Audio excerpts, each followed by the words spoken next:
Hi friends, எல்லாருக்கும் வணக்கம். இன்றைக்கி சூப்பராக டேஸ்ட்டாக நம்ம ஒரு எண்ணெய் கத்திரிக்காய் குழம்பு தான் பார்க்க போகிறோம். வாங்க எப்படி செய்யுதுன்னு பார்க்கலாம். இந்த குழம்பு செஞ்சு கொடுத்தீங்கன்னா உங்கள் வீட்டில் 2வது வாட்டி கேட்டு வாங்கி சாப்பிடுவாங்க. எப்படி செய்யுதுன்னு பார்க்கலாம் வாங்க. அதுக்கு முன்னாடி ட்ரிபிள்எஸ் பிரின்சஸ் சேனலை சப்ஸ்கிரைப் பண்ணாதவங்க சப்ஸ்கிரைப் பண்ணிக்கோங்க. வாங்க வீடியோக்குள்ளே போகலாம். நான் இன்றைக்கி எங்கள் வீட்டிலே பறித்த கத்திரிக்காய் இது. அதை நான் ஒரு 7 கத்திரிக்காய் எடுத்திருக்கேன் சின்ன சின்னதாக. இந்த கத்திரிக்காவை நம்ம 4ஆக கட் பண்ணி எடுத்துக்கலாம். க்ளீன் பண்ணி உள்ளே 4ஆக கட் பண்ணி எடுத்துக்கோங்க. இப்போ கொஞ்சோண்டு வெறும் மிளகாய்த்தூள், லைட்டாக தேவையான அளவு உப்பு போட்டு இந்த கத்திரிக்காய்க்குள்ளே நம்ம லைட்டாக தடவி விடலாம். இந்த மாதிரி நம்ம கத்திரிக்காய்க்குள்ளே மிளகாய்த்தூள் உப்பு போட்டு நம்ம வறுக்கும் போது எண்ணெயில் போட்டு நம்ம ஃப்ரை பண்ணும்போது அவ்வளோ ஒரு சூப்பராக இருக்கும், டேஸ்ட்டாகவும் இருக்கும். கத்திரிக்காய் குழம்புல நம்ம சாப்பிடும்போது இந்த மாதிரி எல்லா கத்திரிக்காய்க்கும் நம்ம மிளகாத்தூள் போட்டுருங்க.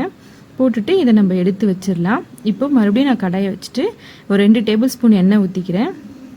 எண்ணெய் ஊற்றிட்டு அதுக்கப்புறம் நம்ம எடுத்து வச்சுருக்கிற அந்த கத்திரிக்காயை போட்டு அப்படியே நல்லா ஃப்ரை பண்ணுங்கள்.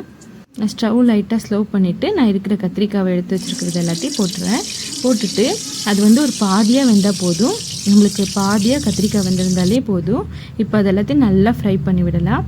எல்லாத்தையும் நல்லா கிளறி விடுங்க. கிளறி விட்டுட்டு இதை நம்ம தனியாக எடுத்து வச்சிடலாம். இப்போ இது நல்லா வெந்துருச்சு பாருங்கள், இந்த மாதிரி இருந்தால் போதும். இப்போ இதை நம்ம தனியாக எடுத்து வச்சுட்டு குழம்பு தாளிக்கலாம். 10 பல்லு பூண்டு, ஒரு சின்ன துண்டு இஞ்சி, அது இந்த எண்ணெயிலேயே போட்டு நல்லா ஃப்ரை பண்ணிக்கிறேன். ஒரு 3 பெரிய சைஸ் வெங்காயத்தை நான் சின்ன சின்னதாக கட் பண்ணியிருக்கேன்.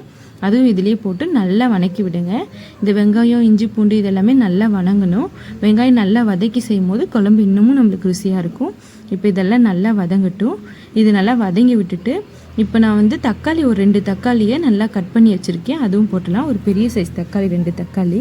இப்போ தக்காளி இது நல்லா வதக்கி விட்டுட்டு உங்களுக்கு குழம்பு கொஞ்சம் அதிகமாக வேணுன்னா தேங்காய் நீங்கள் கொஞ்சம் அதிகமாக போட்டுக்கலாம். எனக்கு குழம்பு கொஞ்சமாக போதுன்றதுனால நான் கொஞ்சமாக தேங்காய் எடுத்திருக்கேன். ஒரு சின்ன சைஸ் தேங்காவை நான் கொஞ்சமாக எடுத்திருக்கேன். அதையும் போட்டு நல்லா வதக்கி விடுங்க. இது எல்லாத்தையும் நல்லா வதங்கி தக்காளிலாம் நல்லா வதங்கினதுக்கப்புறமா ஆஃப் பண்ணி ஆற வச்சுட்டு இதை நம்ம மிக்ஸி ஜாரில் நல்லா நைஸாக அரைச்சிட்டு வந்துடலாம். இப்போ மறுபடியும் நான் ஸ்டவ் ஆன் பண்ணி கடாய் வச்சுட்டு ஒரு 2 டேபிள் ஸ்பூன் எண்ணெய் ஊற்றிக்கிறேன் தாளிப்புக்காக. ஊற்றிட்டு கடுகு ஒரு 1/4 டேபிள் ஸ்பூன் கடுகு போட்டு நல்லா கடுகு பொரியட்டும். நல்லா கடுகு பொரிஞ்சதுக்கப்புறம் ஒரு 1/4 டேபிள் ஸ்பூன் வெந்தயம் போடுங்க. வெந்தயம், கடுகு இது ரெண்டுமே நல்லா பொரிஞ்சதுக்கப்புறம் ஒரு கொத்து கருவேப்பிலை போடலாம். கருவேப்பிலை நல்லா பொரியணும். நல்லா கருவேப்பிலை வந்ததுக்கப்புறம் நான் ஒரு வெங்காயத்தை கட் பண்ணி வச்சுருக்கேன், அதுவும் போட்டுறேன். இப்போ நான் மிளகாத்தூள் போட்டிருக்கேன். மிளகாத்தூள் ஒரு 3 டேபிள் ஸ்பூன் போட்டுக்கோங்க. உங்களுக்கு எப்படி காரம் தேவைப்படுதோ அந்த மாதிரி நீங்கள் போட்டுக்கோங்க. மிளகாத்தூள் எண்ணெயில் நல்லா வதக்கி விடுங்க. இப்போ நம்ம எடுத்து வச்சுருக்கோம் இல்லையா, அந்த வெங்காயம், தக்காளி, இஞ்சி, பூண்டு அதை அரைச்சி வச்சுருக்கிறதையும் நம்ம எடுத்து நல்லா கிளறி விடுங்க. கிளறி விட்டுட்டு தேவையான அளவு கொஞ்சமாக தண்ணி ஊற்றி கிளறி விடுங்க. உங்களுக்கு குழம்பு கொஞ்சம் அதிகமாக வேணும்னா நீங்கள் இன்னும் கூட கொஞ்சம் மசாலா ஆட் பண்ணிக்கலாம். கொஞ்சமாக தண்ணி விட்டுட்டு நான் கிளறி விடுறேன். ஒரு நெல்லிக்காய் சைஸ் அளவு நான் புளி எடுத்து கரைச்சி வச்சுருக்கேன். அந்த தண்ணியை நான் ஊற்றிடுறேன். ஊற்றிட்டு நல்லா கிளறி விட்டுட்டு மூடி போட்டுருங்க. மூடி போட்டு ஒரு 5 மினிட்ஸ் நல்லா கொதிக்கிட்டும். எண்ணெயெல்லாம் பிரிஞ்சு வந்ததுக்கப்புறம் நம்ம எடுத்து வச்சுருக்கிற கத்திரிக்காயும் அதிலே போட்டுடலாம். அதில் போட்டுட்டு ஒரு 5 மினிட்ஸ் நல்லா மூடி போட்டுருங்க. கத்திரிக்காய் கொஞ்சம் வேகணும். நல்லா மூடி போட்டுட்டு அதுக்கப்புறமா மறுபடியும் எடுத்து பாருங்கள். எடுத்து மல்லித்தலை லாஸ்ட்டாக தூவி விட்டுட்டு இப்போ எடுத்து பார்க்கலாம்.